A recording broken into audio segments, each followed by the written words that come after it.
we're talking to Stephanie in, I want to say, Maine.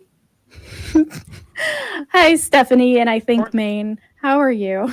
Yeah, Maine is correct. You got it Oh, right. good. Yay. Oh, yeah. I am a functional adult. And Hello. Welcome. yeah, okay. Hey, that's good. Well, first of all, you can bite me. All right. Noted. Noted.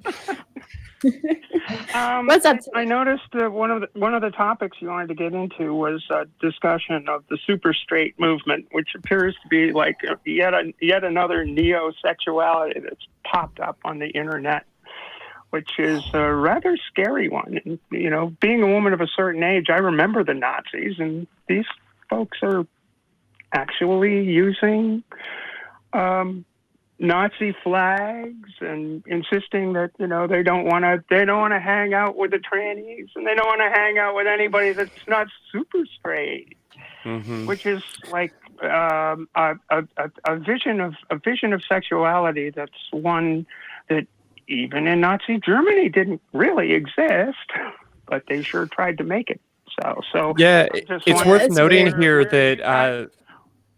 Well, I just want to say it's worth noting here that we had some tech issues as we were getting ready for the show and getting all the equipment set up, and our production team made us all promise not to like shout or yell or get overly worked up to keep our microphones where they need to be.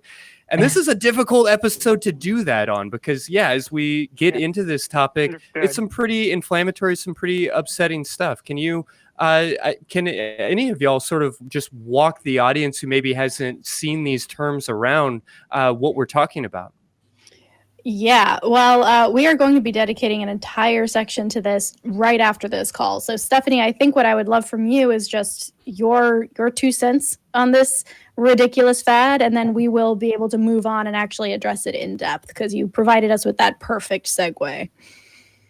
Yeah, well, I'm glad I could be your lead dog, lead you into it because it's really quite complex, and it ties into a whole string of right wing movement against any sort of progress in either people understanding their sexuality, their gender identity individually, and moving society into a position where things like, you know, letting kids play sports is something that can't be done because it's not super straight anymore.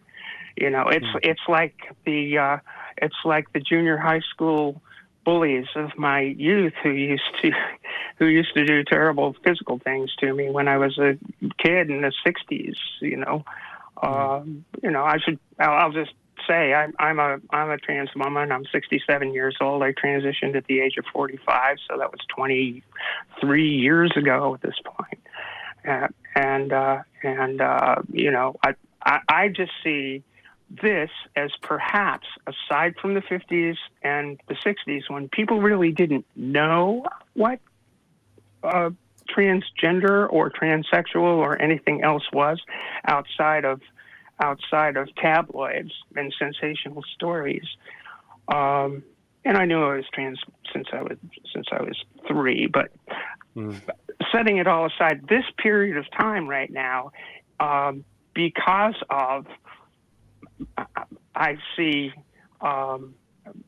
right-wing politics picking on small issues to destroy the entire progress that we've made since those days by harking back to an earlier time, and they've even jumped past the 50s into the 30s when the Institute for Sex Research in Berlin was burned, and all its library was taken and the books were burned. Yeah, that's where we're at with this kind of thing, and I guess at that I'll leave you guys to flesh it out. I mean, Krista Peterson on Twitter has done tremendous work, both with the right wing tie into this and this latest thing, which it seemed to explode like a month ago on Twitter and in social media, and the imagery is just appalling, absolutely appalling. Yeah, we are seeing quite the backlash both in the US and the UK, especially right now in regards to trans rights and trans issues. And Super Straight feels like the most recent and one of the most puerile iterations of this, I will say. But thank you so much for calling in, Stephanie. You've given us exactly the right segue to get into our next conversation. All right, cool. No, thanks for having me on. I appreciate it. Absolutely. Thank you. Have a good night.